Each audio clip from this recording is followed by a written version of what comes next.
Hey guys, I think you guys might have finished with the reading part. If not, let me know and we might add extra 10 minutes.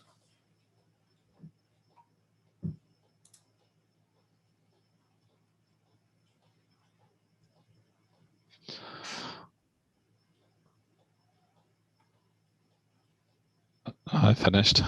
Um, I'm happy to go through it if people want.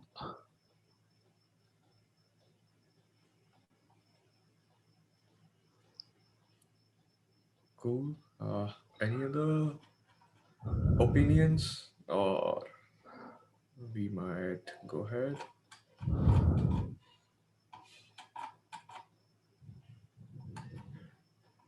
Let's start then.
My Yank, if you're speaking, I can't hear you.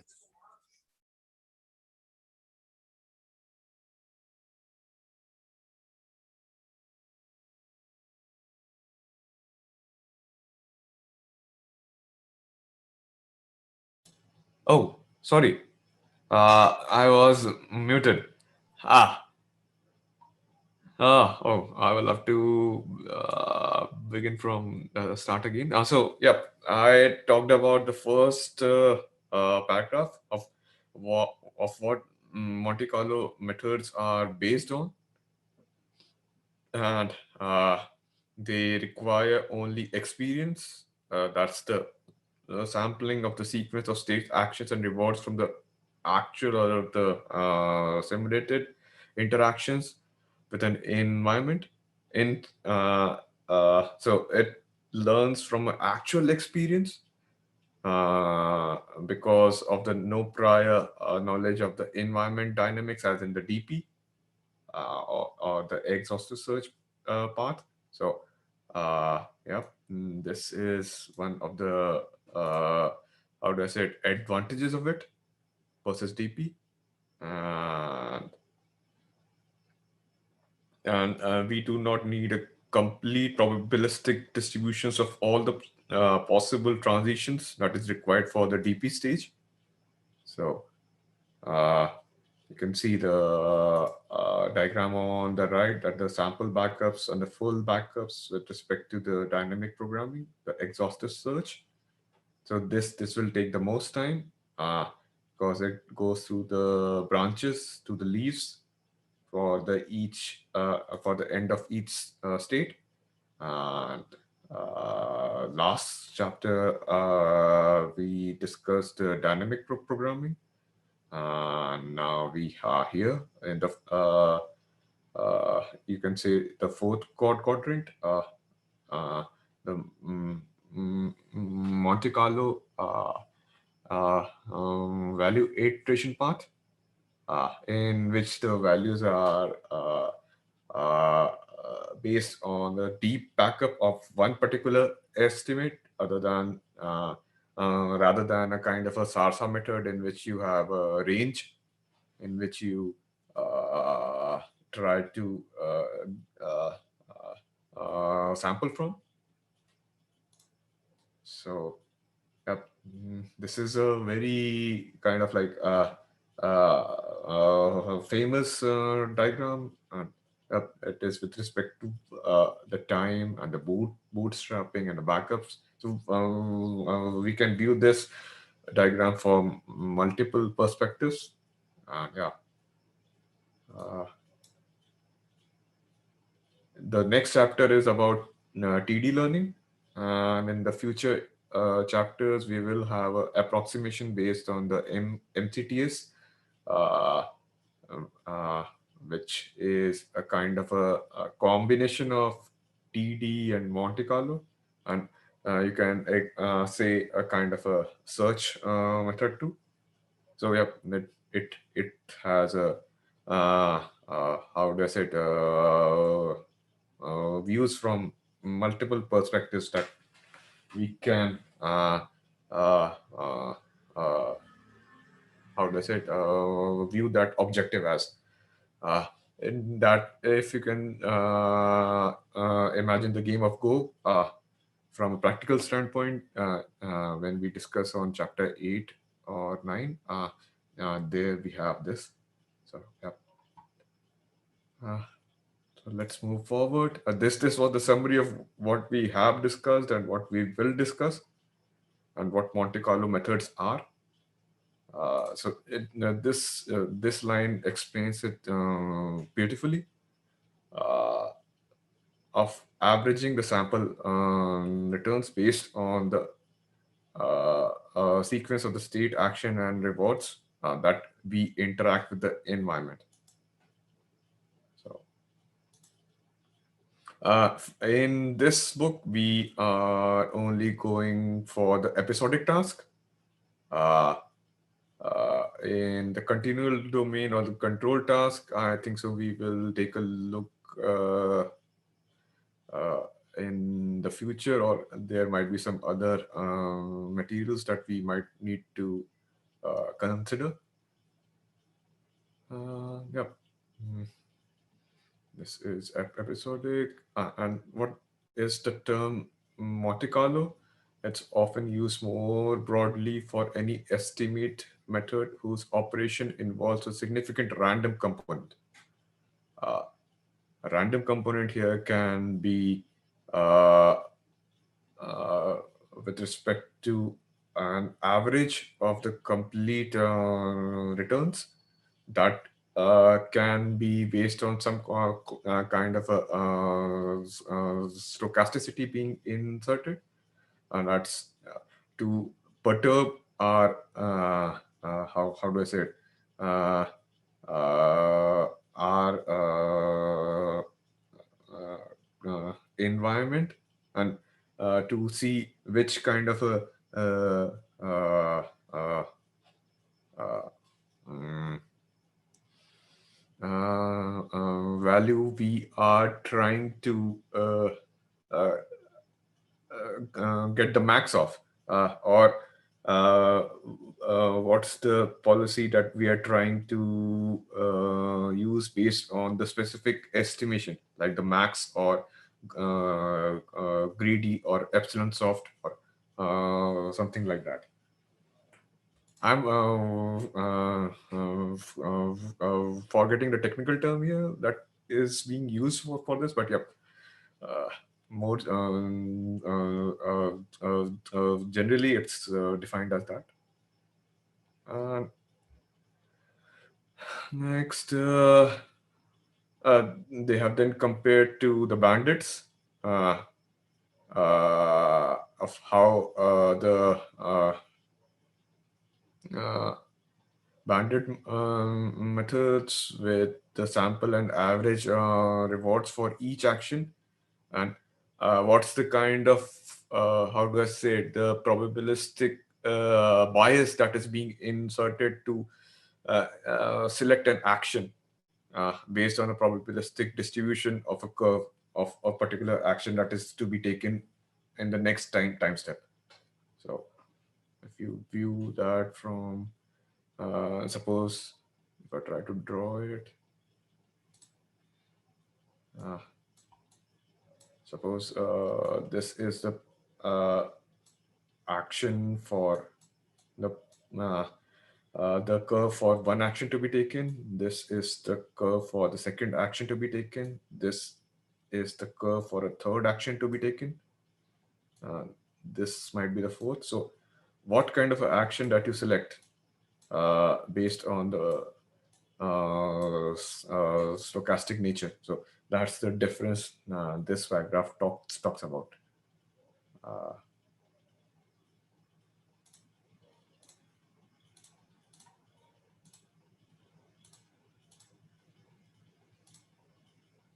hmm, so this is this paragraph, and this, and then to handle non-stationarity, uh, we adapt a kind of a GPI approach that we developed from the DP part.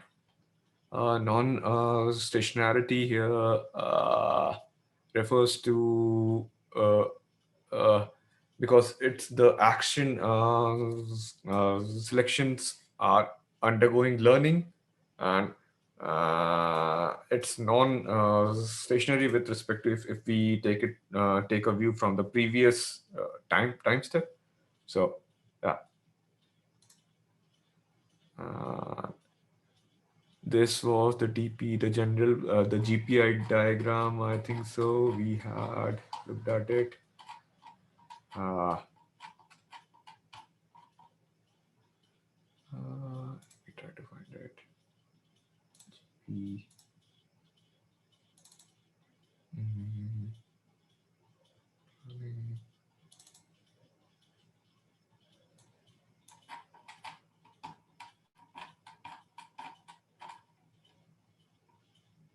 Yep.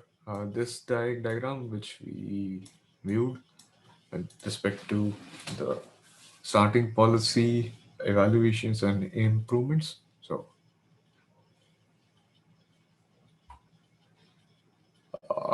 and then this paragraph talks about the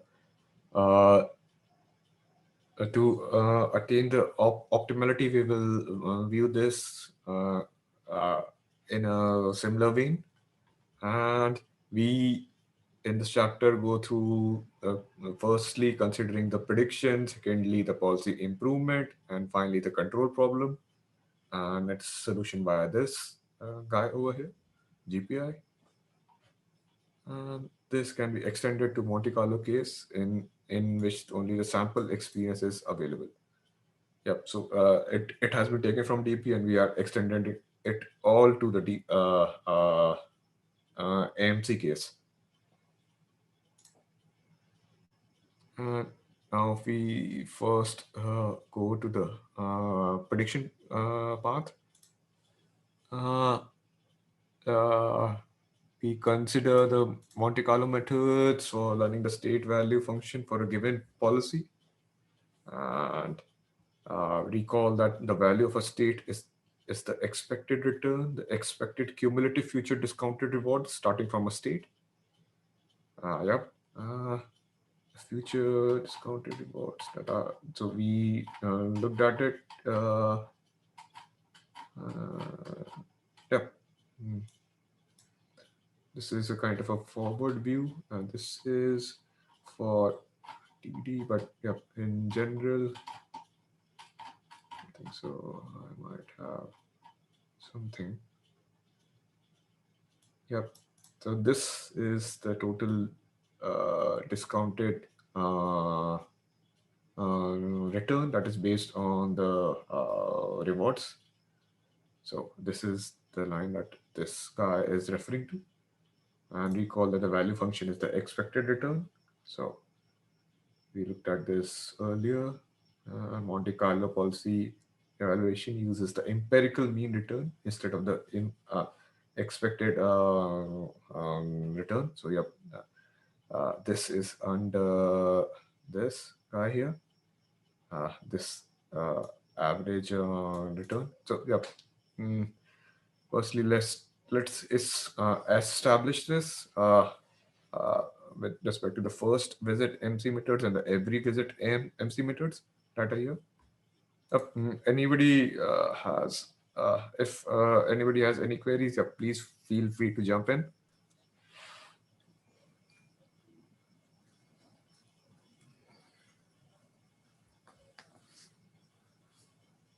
Hi, this is Miguel. I do have a question here regarding the algorithm here in the gray box.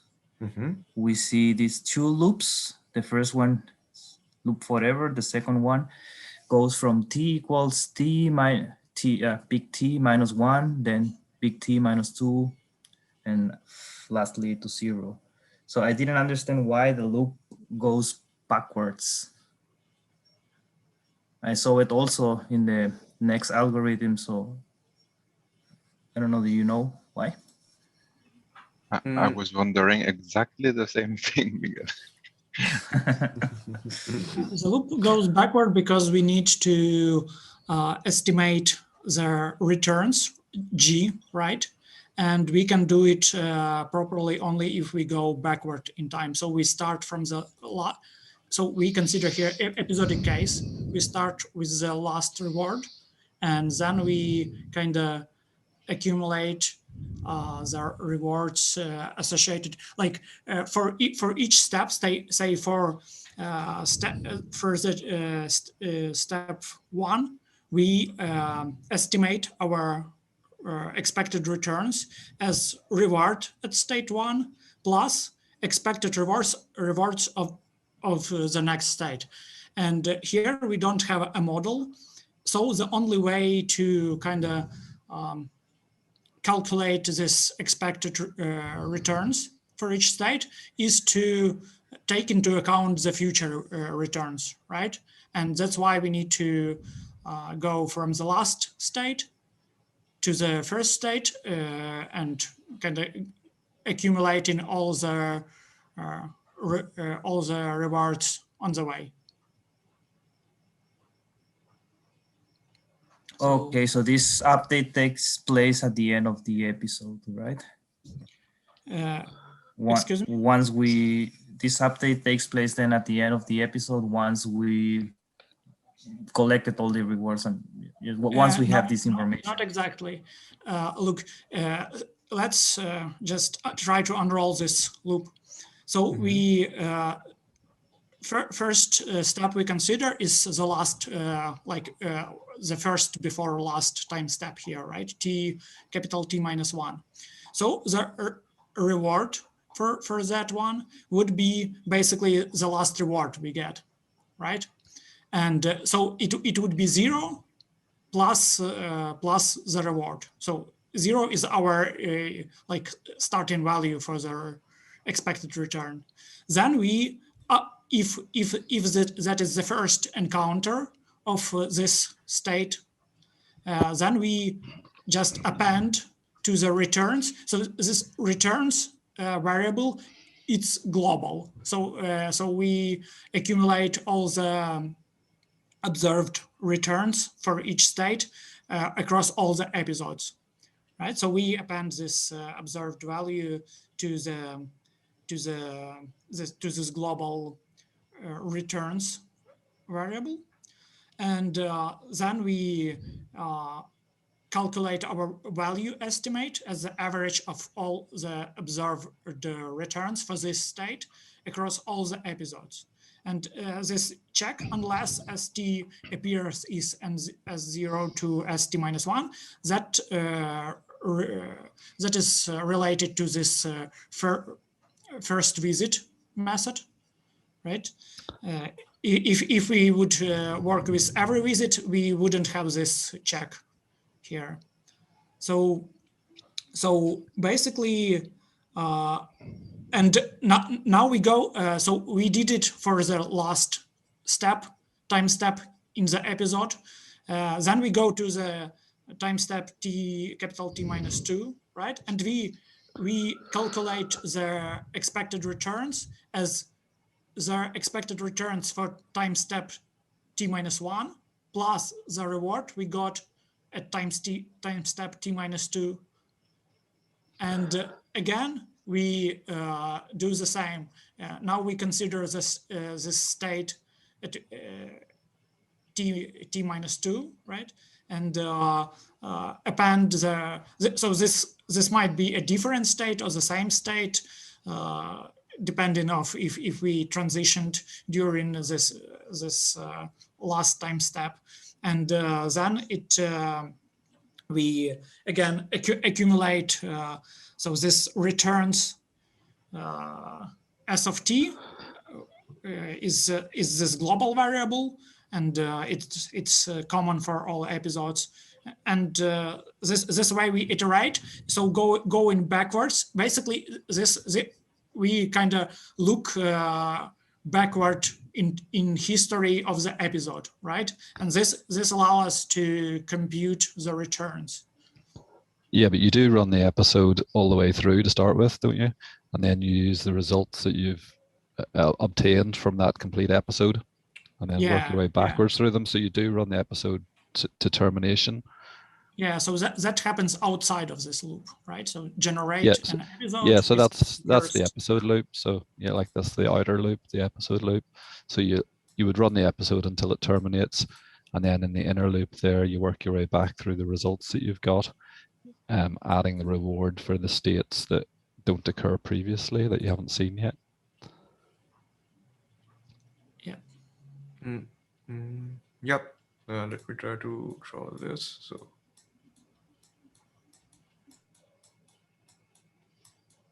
this might be the terminal state. This from the starting state.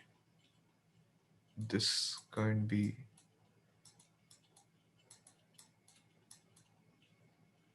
suppose this has reached this. So it has reached end state here. So yep. Then we loop through it. So this is the outer loop, which has 1, 2, 3, suppose, for each episode. This episode, you can view it as 3 independent. The starting state will be this. This will be this. This will be this. So you can, if you take a game like Mario, then this might be the first goal state. This might be the second goal state. Episode of how your Mario reached or died or whatever in attaining that, and this might be the third one. So these are the three. How do I say it? End to end. Uh,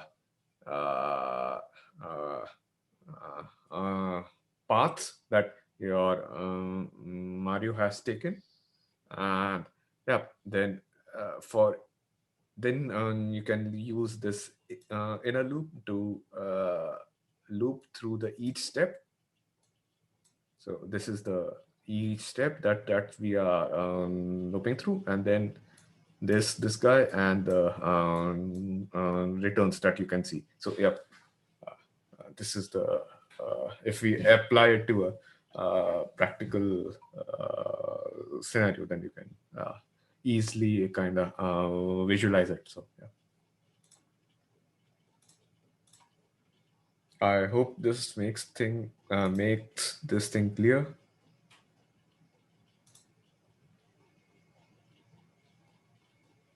Okay.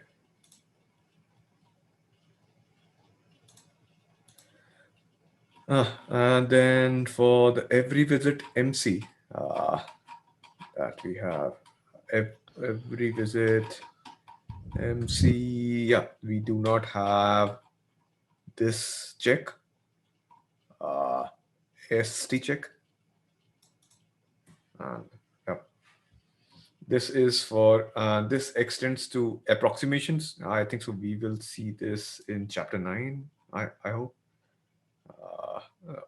Approximation with respect to the on policy and the off policy and how this works with the every state. Then this paragraph defines the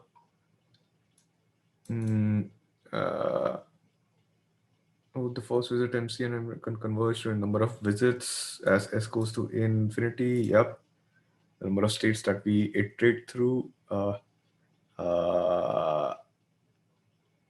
This, and they discussed up on the case of the first visit MC. Each return is an independent IID estimate of the VPI with the finite variance. This is by the law of large numbers. They converge to the expected value, and each average is an unbiased estimate, and the standard deviation of its error falls as this guy. So this is the number of returns that are being averaged here. Yeah. So, and it always converges quadratically to the view to the VPI. So that's the complexity that's there. So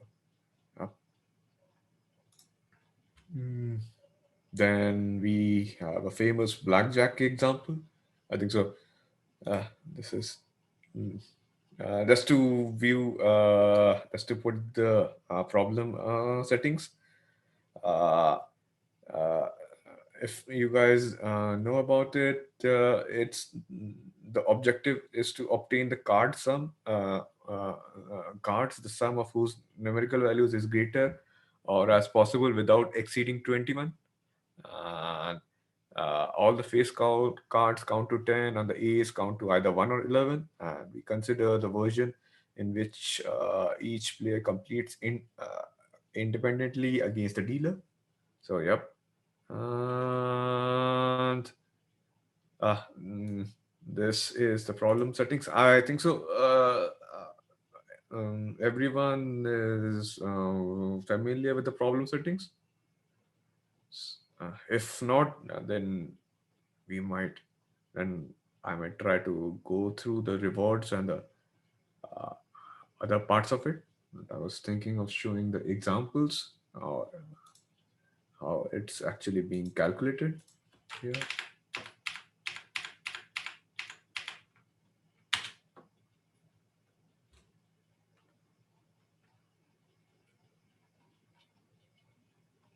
So this is the approximation, the figure 5.1 that we saw is the approximation here.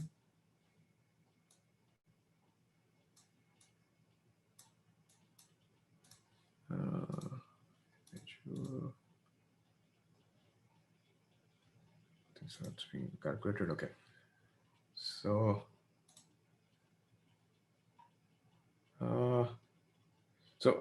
we have a policy that sticks if the player sum is 20 or 21 and the otherwise hits. To find the state value function for that policy, but the MC approach, one simulates many blackjack games using the policy and averages the returns following each state. So this is the policy that we have. The blackjack environment, that is an MDP that we have constructed here. The decode and the player code, the fourth state. This is the enumeration that we have done.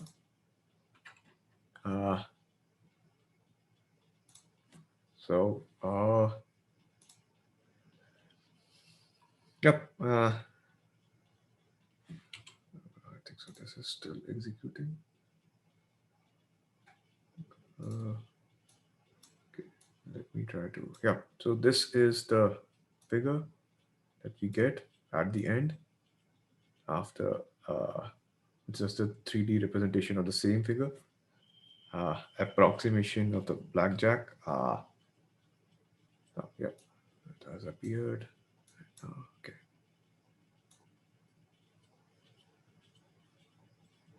So this is with respect to the Monte Carlo first visit step. And if I try to make it a bit larger, I hope I can.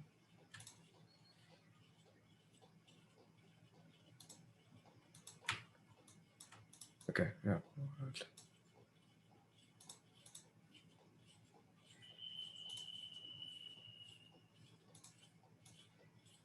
So this is after the 10K episodes, this with the usable ace part. So here the dealer has shown this, which is from on this axis, it's from 1 to 10. Here the other axis is from 12 to 21. The player sum, that will be the minimum. 21 will be the maximum that we have. And it from these are the rewards that go from -1 to 1. And with the no this is with the usable ace, and this is with the no usable ace. So dealer showing and the player sum that we have.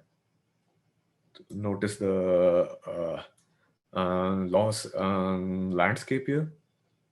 It's kind of since the number of episodes here are 10K, and look at the smoothness that we achieved after 50K episodes, or this is 500K episodes. Sorry.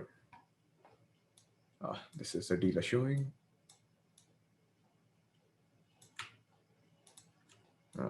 This is with respect to the no usable ace. So this is this diagram. We can discuss about this. So yeah, please feel free to jump in.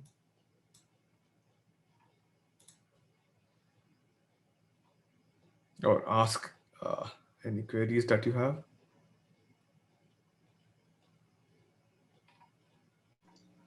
How do we, this is Alan Capola, how do we interpret the final graph there on the right, lower right? I mean, I know how to play blackjack, and I don't see. I don't see what I would do here. So maybe you can, because it's hard to read, kind of. Let's see. So what is that? What is it telling me? Just from a player point of view. From a player point of view, the blackjack here, it's the reward. So on this axis, All right. let me try to annotate it. On this axis is from -1 to 1. Sorry, from +1 to -1. So here this is the 10. I think so. The dealer showing part, and this is the player sum that we do. So how do you view this graph? Is like this is reaching, I don't know, kind of a naturally formulated part of the MDP, and this is the value iteration or the rewards at the grids of each of the points that we see. So if you look at it, then if you the dealer is showing, I don't know, from 1 to, let me try to. So is that like a 20 there where it starts going up? Yeah, basically you lose the game everywhere it's low and you win when Right. it's high. Correct. So, right. Okay. So you're only winning the game if you have a 20 or a 21, and like that's because of this policy. The policy there says that the player only sticks if they've got a 20 or a 21. Right. So yeah, it's not a very good policy. Obviously, everywhere else you're losing. So basically, I take a hit anywhere between if my sum is between 12 and 19. Exactly. If you have anything apart from 20 or 21, you're basically losing most of the time. Right. Except, okay. Okay. Yeah. Okay. Okay. Thanks. And obviously this is just a piece of the game, right? I mean, a lot a lot of it has to do when you double down and all that kind of stuff too. But that's not like in this model, right? No, this model is just like running one single policy, which is stick if you've got 20 or 21, and like just run that for 500,000 times to see what would happen. And yeah, if you look at the graph above that there, where like it drops down and stuff, like you lose even more if the dealer's got like an ace showing as well. Right. Yeah. Okay. Okay, cool. Thanks. So then in the exercise 5.1, they asked the same query. Why does the estimated value function jump up for the last two rows in the rear? So this is with respect to if you take a look from the upper part of the grid of each of the how do I say it,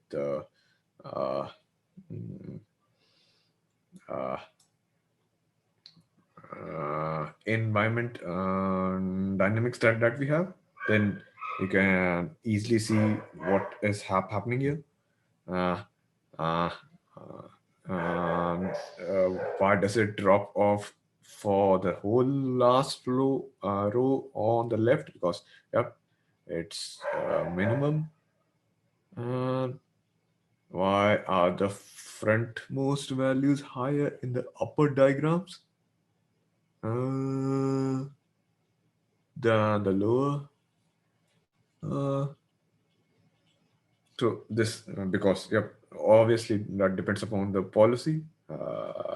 This is in the context of the stick and the bust and the head that we discussed. The natural, the head, and the bust. The And in the exercise 5.2, we suppose that every visit MC was used instead of the first visit on the blackjack. We would expect the results to be very different. Why or why not? Let me try this, try to solve this. So this was with respect to the first visit MC. Let me try to view it via every visit. So I don't think so. This will be much different here because Yeah, I think it'd be exactly the same because of the fact, like in blackjack, you're never going to get the same state twice. Like, because you start with 2 cards and then you get like another card and another card. So you're never ever going to go back to having 2 cards again. So I think the first visit is going to be exactly the same as every visit because every visit will never reach the same state twice. The number of cards is not a part of our state. It only takes into account a sum of cards. But yeah, I guess you're right, because it's like maybe we will end up in some states when we kind of go back to the same sum after we are using ace, right? But that would be extremely rare. I suppose, yeah, you could. Yeah, I think it would only be with an ace, wouldn't it? You're never going to end up back at the same score again, unless, as you say, with the ace. Yep. This was I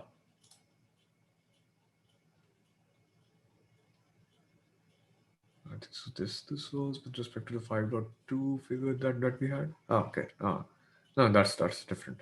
Sorry. This is a bit different. This is with respect to the other example that we had. This is with respect to this. See that we will take the optimal policy for the ES and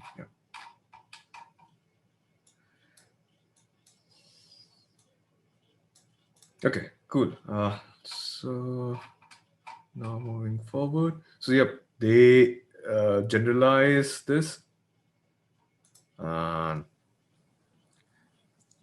Sorry, excuse me. Did we discuss the answer to exercise 5.1? I'm not sure. I mean,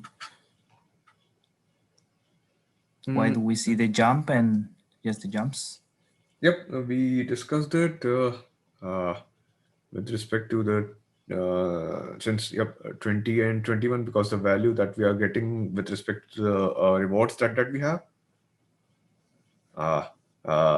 In the last two parts, the 20 and the 21, that's where we win. So please feel free to jump in.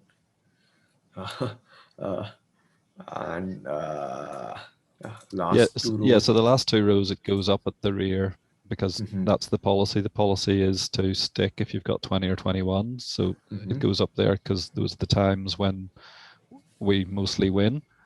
Whereas the rest of the low level bit is when we lose. Then why does it drop off of the whole last row on the left? I think that's because the dealer is showing an ace in the last row on the left. I think that's the row they're talking about. And when the dealer's got an ace, when you've got an ace, you've got 2 possibilities. You can treat it as a 1 or you can treat it as an 11. And so because you've sort of got 2 choices for that card, it sort of makes your advantage of your chances of winning slightly higher. So if the dealer's got an ace, his chances of winning are slightly higher. And then, so why are the front most values higher than in the lower? Again, that's because in this case, we have a usable ace. And so like when we've got a usable ace, then our chances of winning are slightly higher. They're bigger. I think in this policy, we never stop before 20. Is that right? We never stick. That's right, yeah. We'll only stick on 20 or 21. So basically, there are no examples of states below 20. Is that right? Because we never stick there. So that's why we don't have. Oh no, all of the bottom of the yeah, so like in the bottom, the low bit where we get low reward, those are examples of when we have those other scores, but we don't stick at those.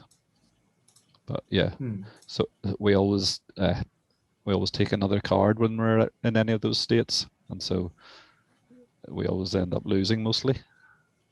Mm-hmm.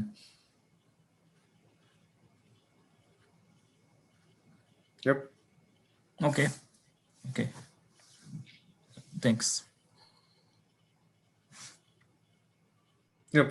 To have a more sophisticated policy here, we might try a DP-based approach, and they have given it here in this paragraph, which requires a complete knowledge of the environment.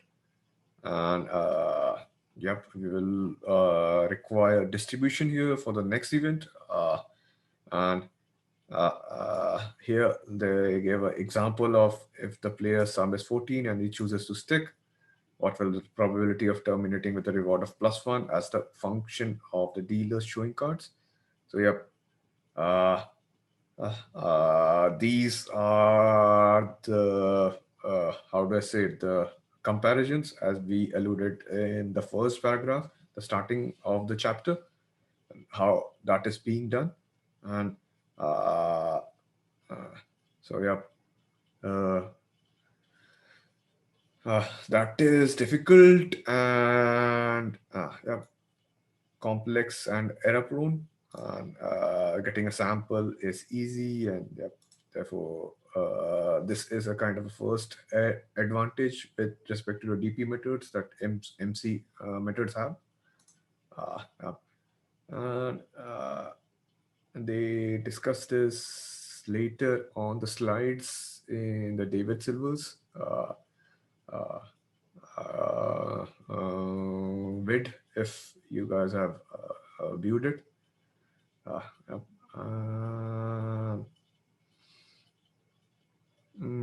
Then they discuss about generalizing the idea of a backup diagram to Monte Carlo algorithms. I have drawn this earlier with respect to reaching the goal state. So this is a single state. This is the state, and this is the value that we have. So yeah, instead of going through a DP diagram like in figure 21. So yeah, instead of this, which we have the actions which has a full kind of probabilities, we are going like this. So yep. So here we select the max in the DP part. Monte Carlo only sampled once per episode, so that's the difference. Yeah, this is the one-step transitions that we see all the way to the end of an episode. So this is what they are trying to define here.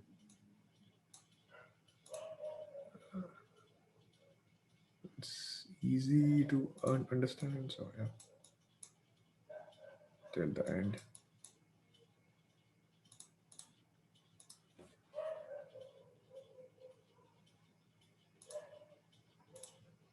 And we discussed all of this in the last part of the MCs and the DP. DP part with respect to the different algorithms that we have. We will take a look at the different approaches in the future chapters as well. And the other, the third, yep. So one question. So if you wanted to extend this to card counting, and card counting in Blackjack is when you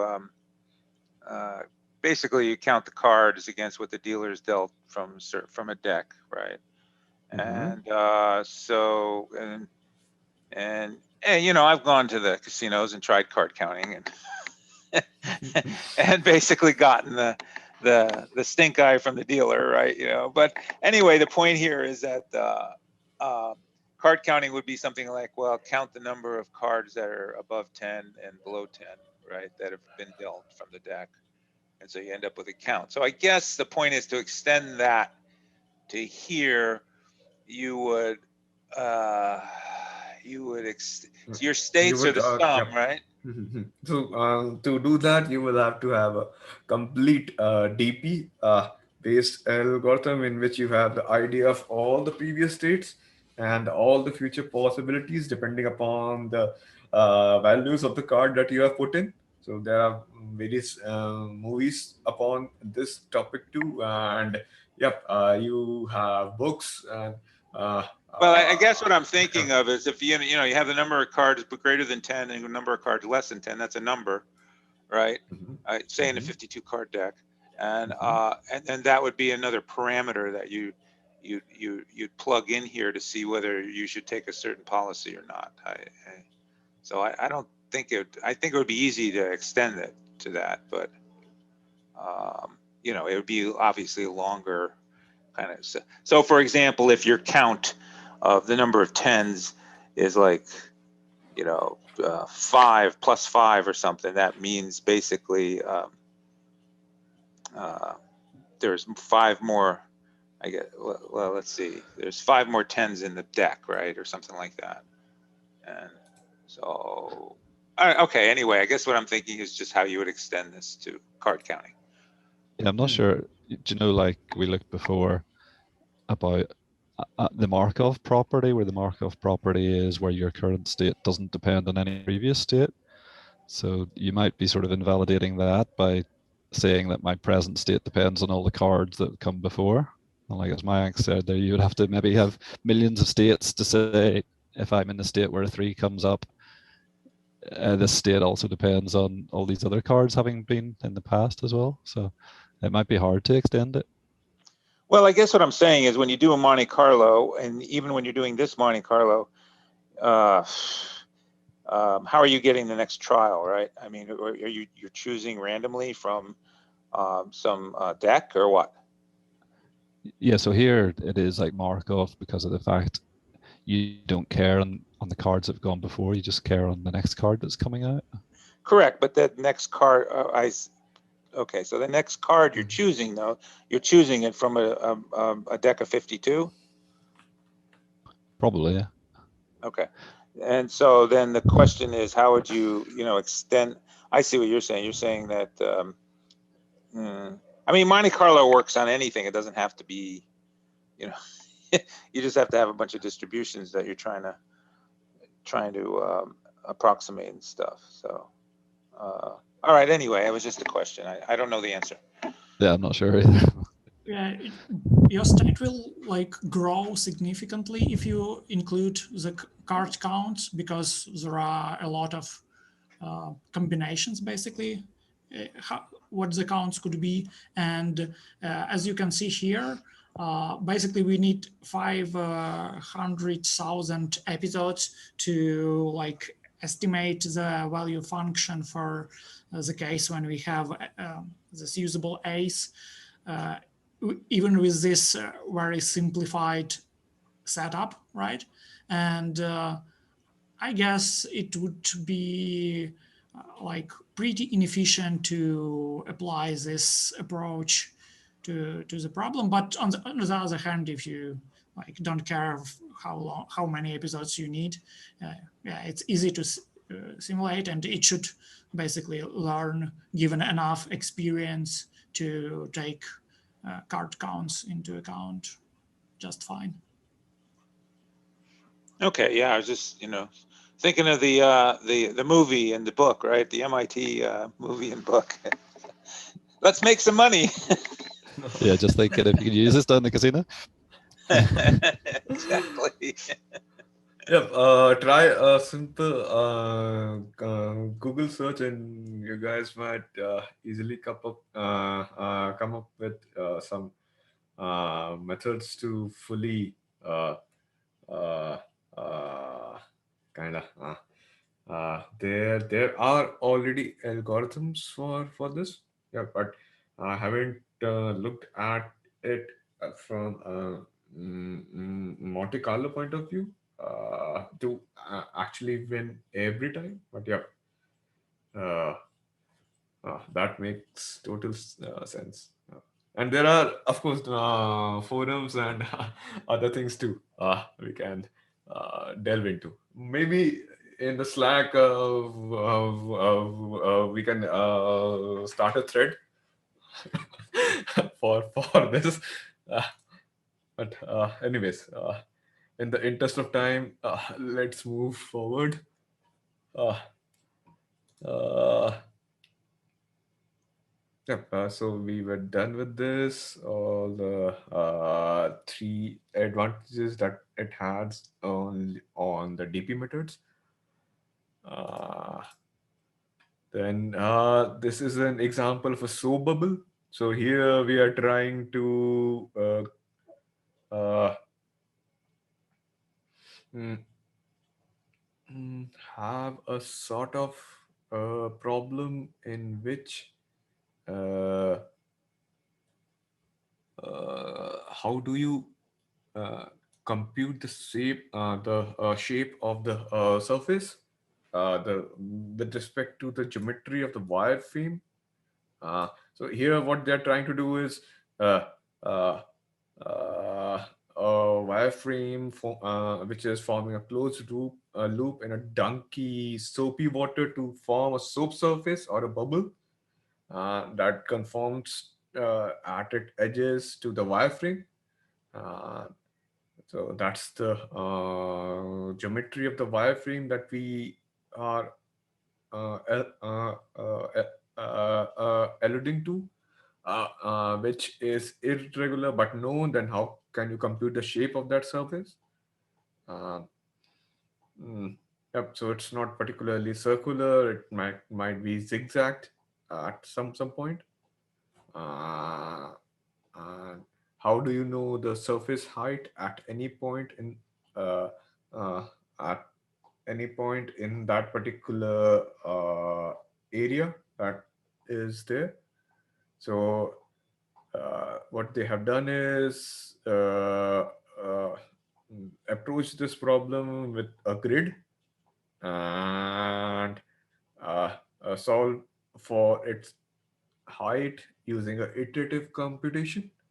Uh, and then they have talked about this process iterating much like the DP iterative policy evaluation, and ultimately converging to a closed approximation to the desired surface. And that's how we can compute the shape of the surface that uh, uh, it's trying to predict. But, and then they give a mm, um, MC approach to solving this. Instead of the iterative computation, imagine standing on the surface and taking a random walk, steeping randomly from the grid point to the neighboring grid point, then equal probability until you reach the boundary. And this is the sampling method based on the expected value. And at the height of a boundary, you will see uh, uh, uh, uh, kind of a closed approximation to the desired surface at the starting point. So, uh, in other words, it is the value that you will compute by the iterative method will be just like the same. So this is kind of a optimization problem that we see in a landscape. Uh, you can view it like that. So uh, we try to explain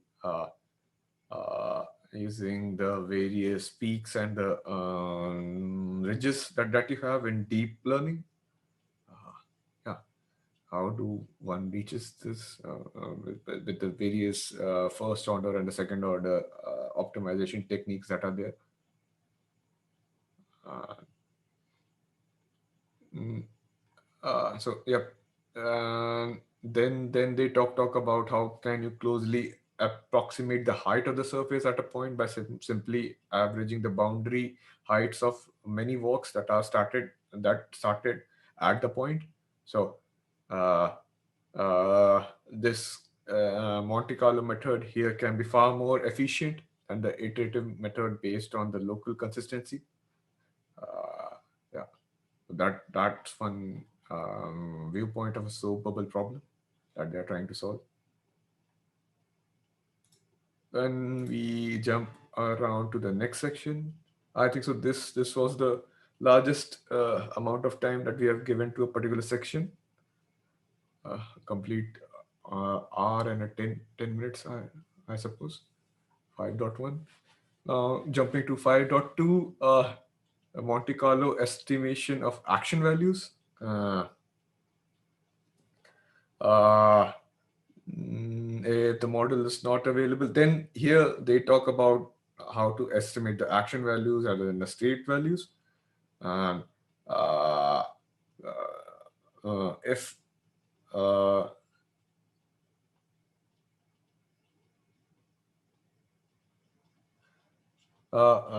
if we have a mm, mm, mm, representation of the environment with respect to a model, then the state value alone is sufficient to determine a policy. Without a model, however, the state values are not sufficient, and we must explicitly estimate the value of each action in order for the values to be useful in suggesting a policy. So this is one of the primary goals for the Monte Carlo methods, to estimate the Q star. So this is the action values, and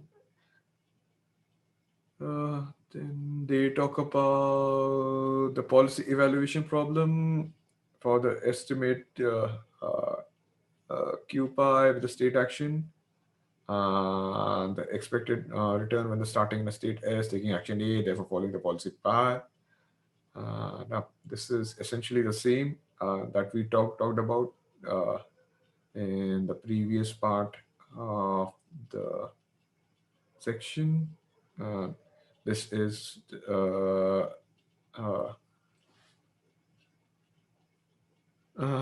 essentially the same for the state values as we presented above, except now we talk about the visits to the state action pairs rather than to a state.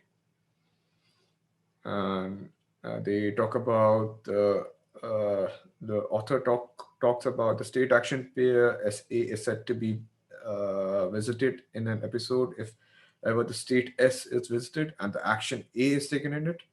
And then we allude to the every visit MC methods and the first visit MC methods, where the estimate of the action values and how they are averaged to give the particular sample that was to give a particular action that was needed.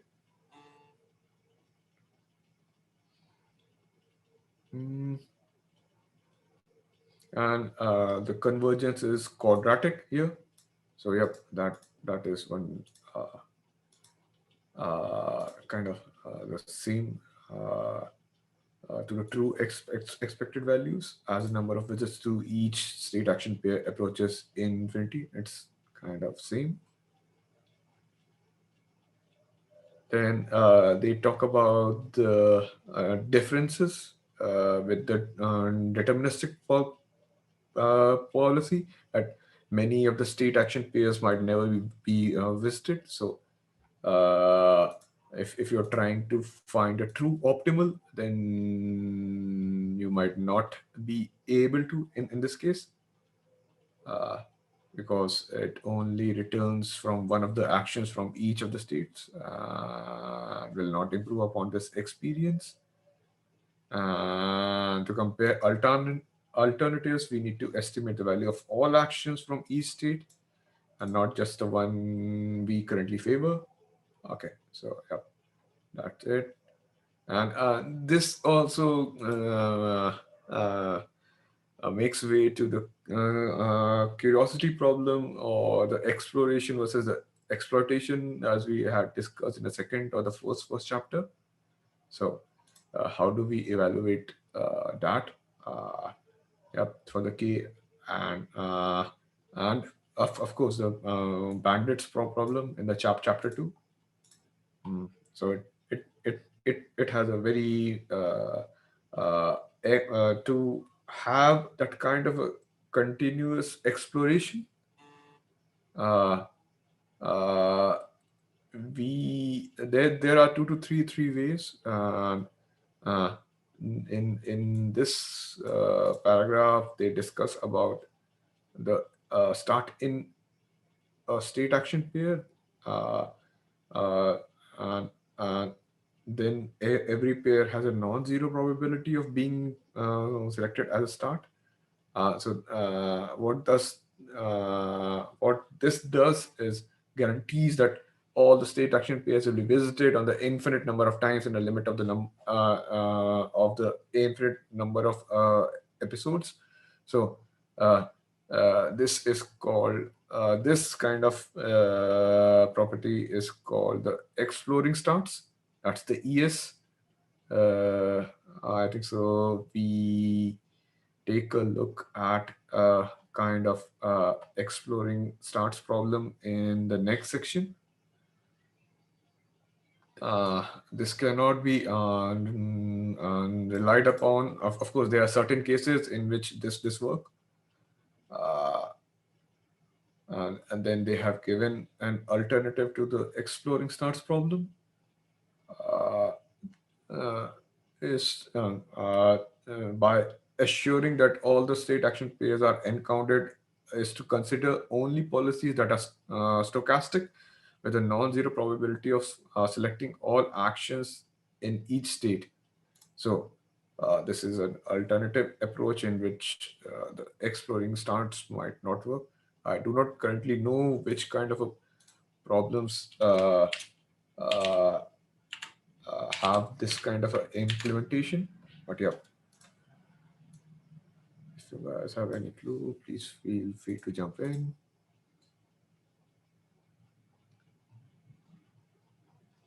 I think so they will discuss it in a later section, so yeah, we will get to know about this. And then there's exercise 5.3. What's the backup diagram for the Monte Carlo estimation for QPI? So it will be a state action. So instead of value, you will have it's very kind of simple. We have already looked at it previously in the last chapter. So now, any queries in this section? Please feel free to jump in.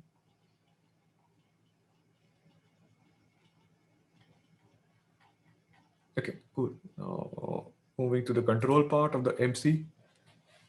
We are now ready to consider how the estimate can be used in control to approximate the optimal policies. And this, of course, is this is the same figure that we have alluded to earlier with the GPI. This they have it's the same text or the same approach that they have discussed here in this paragraph. In this paragraph, they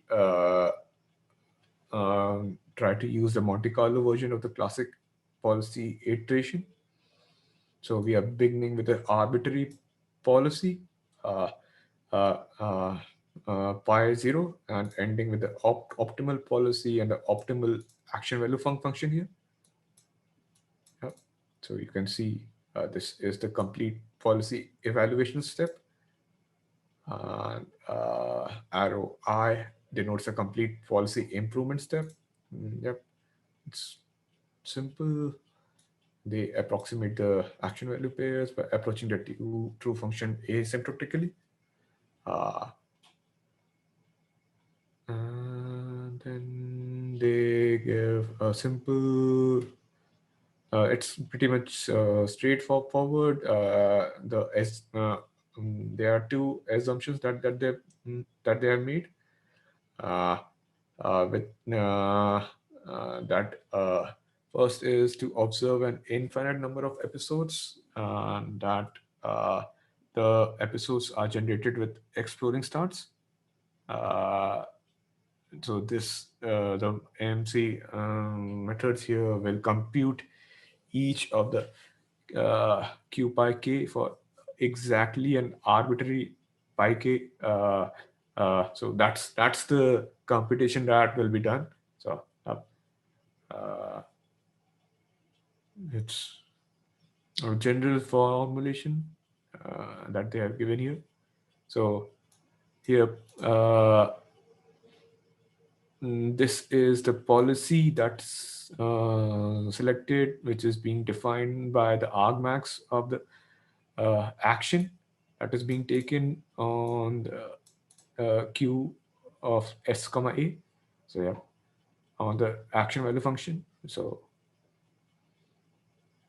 then they try to policy improvement theorem to which we looked at in the section 4.2, which is being applied to the pi k and the pi k plus 1 because of all the states here. So this is a simple formulation. This is the action value function for the pi and the s and the pi k, and which can be given. This is the kind of a lower bound which they achieve here. So for each of the action values function and the state value, if we try to take a look at it from a different perspective. So yeah, it's pretty much straightforward, and Monte Carlo methods can use to find the optimal policies that given only a sample episodes and no knowledge about the environment dynamics. So this is one way. And how do we achieve convergence here?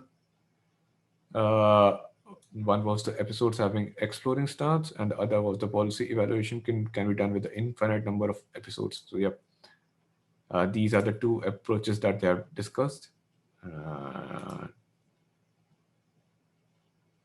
Then they have the assumptions in both the DP and the Monte Carlo case. What are the differences?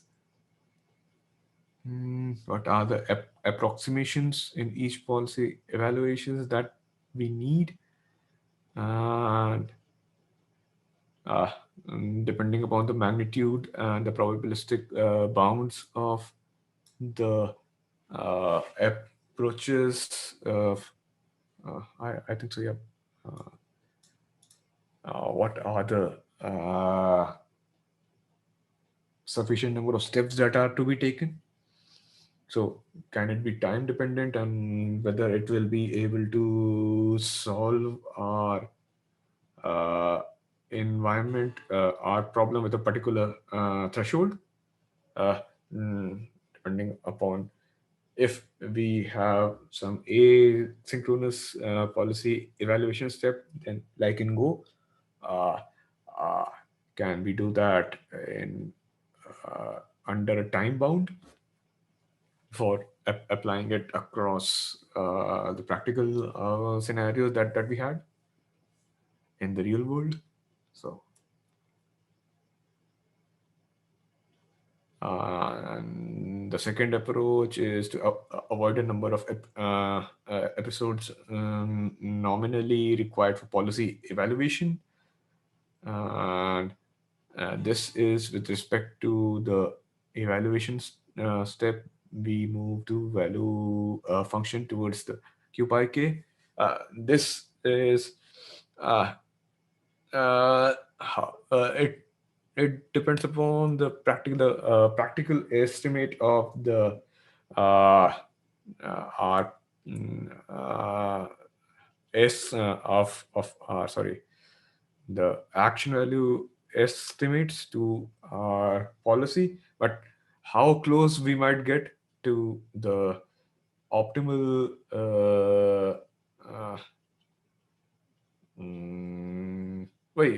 then it's the same computational problem that we are trying to discuss, and there are 2 to 3 ways of solving it. So yeah, we can go into this deeper, but I think so we have in this chapters 8 and 9 we deal with this specifically with respect to the problems that I've alluded to earlier. So yeah, we will look at uh, in detail. And this is the Monte Carlo exploring states algorithm that they have. So the difference here is that uh, we have firstly initialized the policy, then the q values of s comma 8 and the returns arbitrarily. Uh, the policy and the action, the q values are arbitrary, and the returns form an empty list for each. This is an episodic task. So yep, we choose the S naught, that's the initial state, the action, such that they have a pair of probabilities that are given 0, generate an episode, and follow a policy to the goal state. Yep, it's similar. Then in the inner loop, for each step of the episode, we are trying the same from the t to the 0, as we have alluded to previously. It's simple, really, because of the discount factor that is being applied. And yep. Then unless the pair appears in this, append the return and average. So the returns of the state action pairs. Yep. The policy as next state is selected based on the argmax of the action that is taken from that next state to the next action. So it is efficient, and exercise 5.4 alludes to it.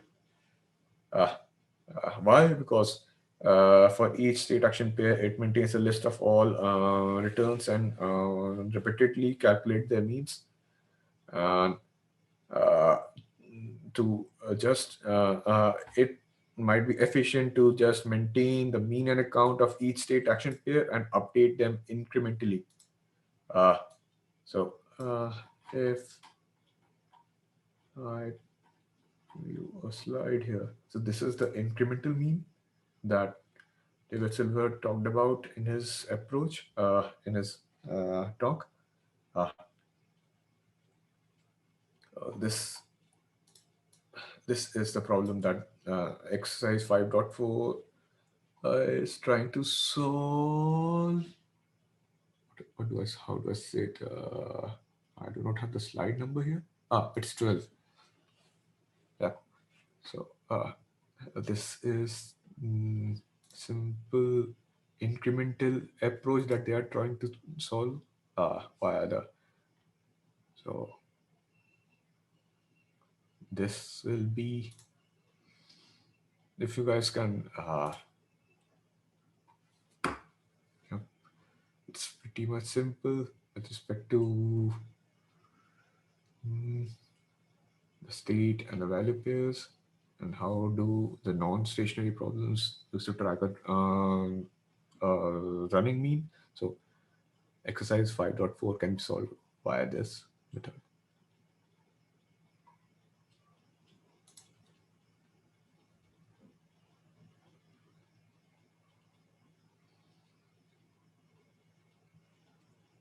Any queries?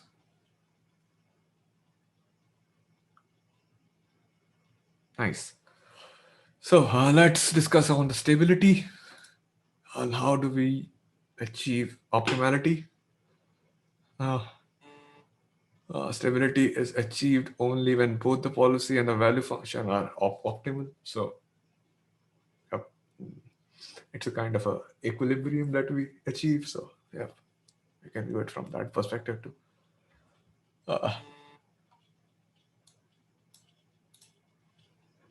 Convergence to this optimal fixed point seems inevitable as the changes to the action value function decreases over time, but has not been formally proved. I think so with the proof. There will here we will need to give some sort of a fixed policy the fixed point iteration. I was reading about this. You can Google through the fixed point iteration and how it achieves the convergence to uh, uh, optimal policy. To this I'm on a tangent here, or I may be completely wrong, but I think that might be one of the methods to prove this, or I don't know. I have this. What do I know? That's one case too. But yeah, that's a particular rant that I am on. So please ignore that. So one question. Yep. So as far as you know, is this still an open question? The convergence to the optimal fixed point? I mean, I'm Yep. I haven't looked at the recent research that has been done, but I was looking at deep equilibrium models. That is a paper that came out in 2019. So I got to know about the fixed point iterations and the other steps that might be used to solve this, because I am not coming in from a pure research or a background here. So yeah, that might be used to solve this, but they also gave a partial solution in this paper. So which is most fundamental theoretical query about the RL. This is by, I may be butchering his name, but this was done in 2002.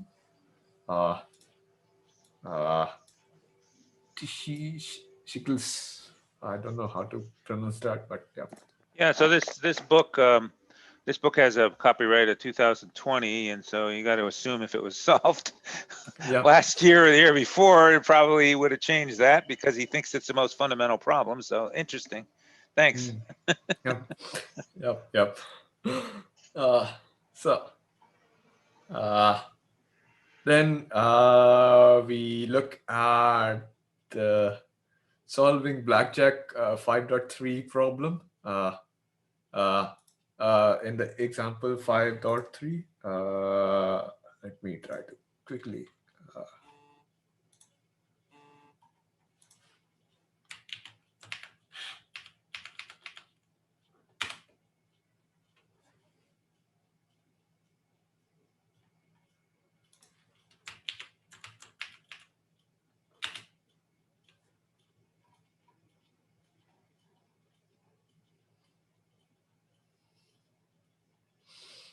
So when do we stick and when do we hit? So that's the optimal policy and the optimal value iterations that we achieve. the optimal for the blackjack. This is with respect to the on policy. Yeah, so you guys may see this. Diagram.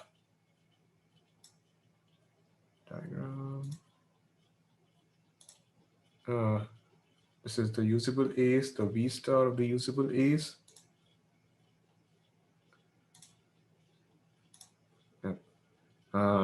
This is the points with respect to the score that we have from 12 to 21, in which cases,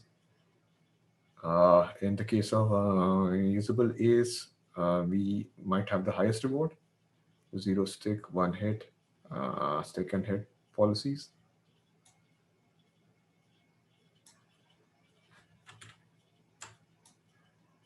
I think so. This was the problem that you asked earlier, in which what might be the optimal way to win it in this case. So this might converge it to this guy here.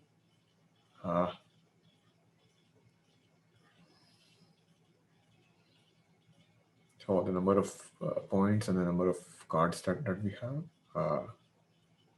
So if you take a look at it from a top down, the grid approach, so you can see how do we from the 12 to 21 and the 1 to 10, the dealer showing and the player sum, and when we do it via the rewards, what is the difference?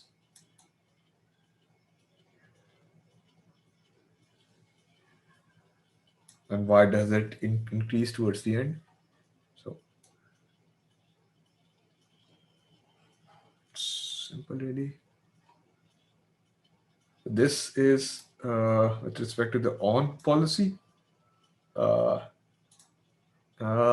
evaluation, and what will happen because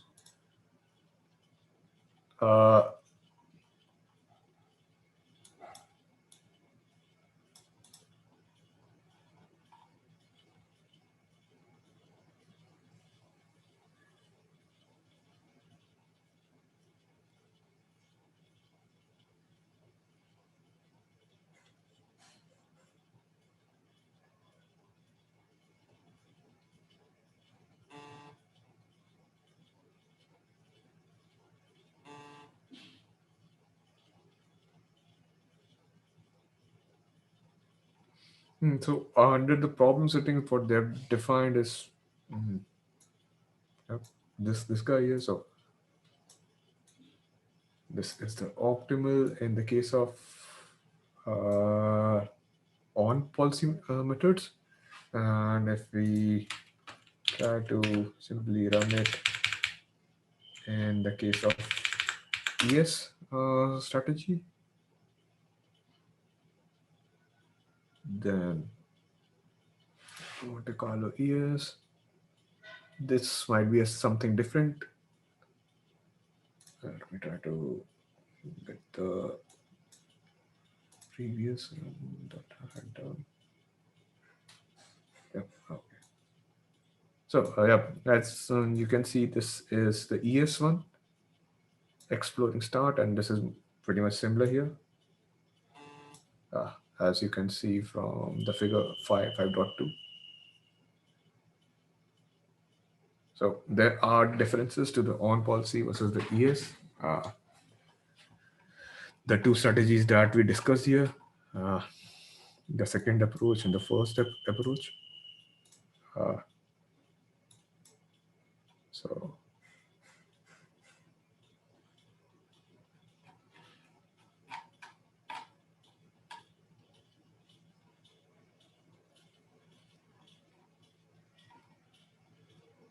I think so we are running out of time.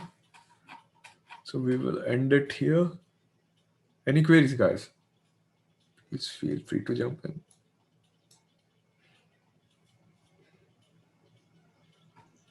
Well, just going back to the blackjack thing again, because I'm stuck on it. So he says, Thorpe says and that's the book I've read many years ago.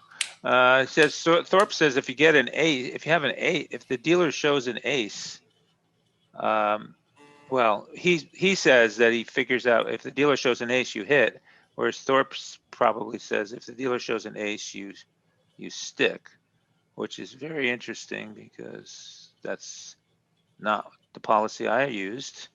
So I wonder if the rewards take into account that probably they do, that you know, if the dealer shows an ace, you might have a blackjack, which pays higher. Anyway, that's just an interesting comment that he makes that is real life interesting. Yep. Since So I've used that policy before. yeah, you can say that. Yep. Okay, Yeah, but that's all. yeah. Thank you, guys. Any more queries? We might resume from the section 5.4 without the exploring start. So here they have discussed about the soft policies that we will take a look at next time. The off policy via importance sampling, and the weighted importance sampling, and the differences between ordinary importance sampling and the weighted importance sampling, and the variance of it. If we go for how many this is, 10 to the power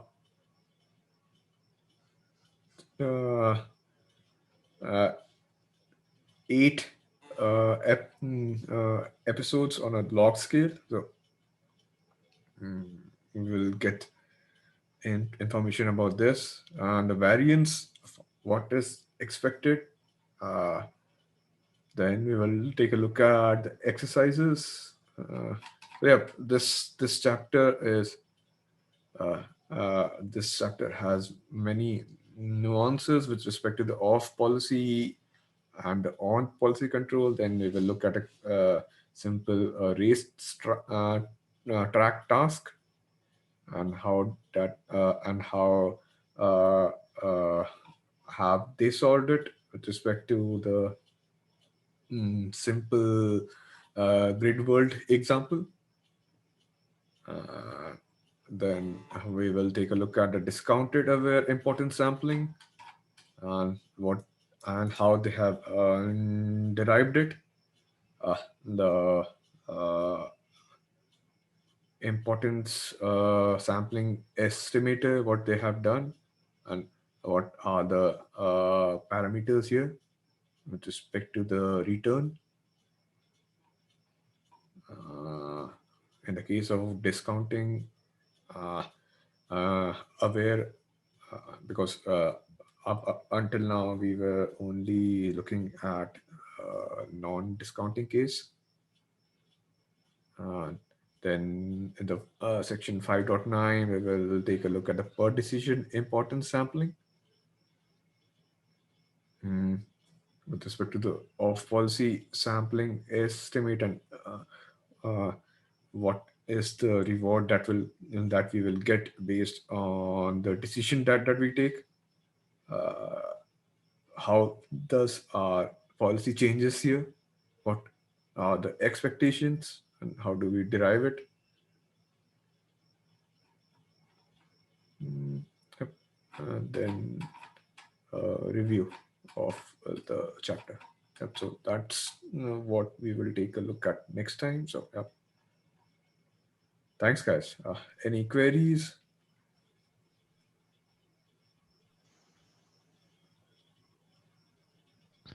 No. Thanks very much for that, Mike. I need to shoot here, so see you next week.